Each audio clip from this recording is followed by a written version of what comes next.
స్టార్మా నుండి తాజాగా ఓ ప్రోమో విడుదలయ్యింది. ఆ ప్రోమోను కానీ మనం ఒక్కసారి చూసినట్లయితే బిగ్ బాస్ హౌస్‌లో హోరాహోరీగా కెప్టెన్సీ టాస్క్ అయితే మొదలైపోయింది. అయితే బిగ్ బాస్ హౌస్‌లో కెప్టెన్సీ కంటెండెడ్ టాస్క్‌లో భాగంగా మీకిస్తున్న రెండో ఛాలెంజ్ అంటూ బిగ్ బాస్ అనౌన్స్ చేశాడో లేదో అప్పుడు హౌస్‌లో ఉన్న కంటెస్టెంట్స్ అందరూ కూడా యుద్ధానికి సిద్ధమవుతున్నట్టు బిగ్ బాస్ ఇచ్చే టాస్క్ కోసం ఎదురు చూస్తూ ఉన్నారు. బజర్ ఆర్ నో బజర్ అంటూ బిగ్ బాస్ అయితే ఒక టాస్క్ ఇవ్వడం జరిగింది.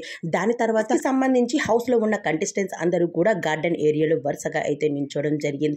దాని తర్వాత వీళ్ళ ముందు ఒక పోల్ అయితే బిగ్ బాస్ అరేంజ్ చేయడం జరిగింది. దాని తర్వాత గార్డెన్ ఏరియాలో ఉన్న బిగ్ బాస్ అందరినీ నించొని మీకున్న ఈ పూర్తి సమయాన్ని జీరో చేసుకోవచ్చు అని ఇలా అన్నాడో లేదో అప్పుడు బిగ్ బాస్ హౌస్‌లో కంటెస్టెంట్స్ అందరూ కూడా రెచ్చిపోతూ వచ్చేసారు నువ్వా నేనా అంటూ. అయితే ఇక్కడ ఆర్మీ పవన్ మాత్రం గేమ్ చాలా తెలివిగా ఆడుతున్నాడని చెప్పాలి. అయితే ఆర్మీ పవన్ మొదటిగా కూడా తన ఫోన్‌ని తీసుకొని మనం ఎప్పుడు కూడా బిగ్ బాస్ హౌస్‌లో గేమ్స్ టాస్క్ అన్నీ కూడా మంచిగా ఆడితే మనకంటూ ఒక వాల్యూ ఉంటుంది, ఒక మంచి ఉంటుంది అంటూ చెప్పుకొచ్చాడు. దాని తర్వాత రీతు చౌదరి ఆడమని చెప్పి మీరు బజర్ ప్రెస్ చేస్తే నేను ఏమాత్రం కూడా ఒప్పుకోను అంటూ ఇక్కడ రీతు చౌదరి కూడా రెచ్చిపోవడం జరిగింది. మరి ఈ టాస్క్లో ఎవరు విజేతగా నిలుస్తారన్నది, ఎవరు కెప్టెన్సీ అవుతారని చూడాల్సింది.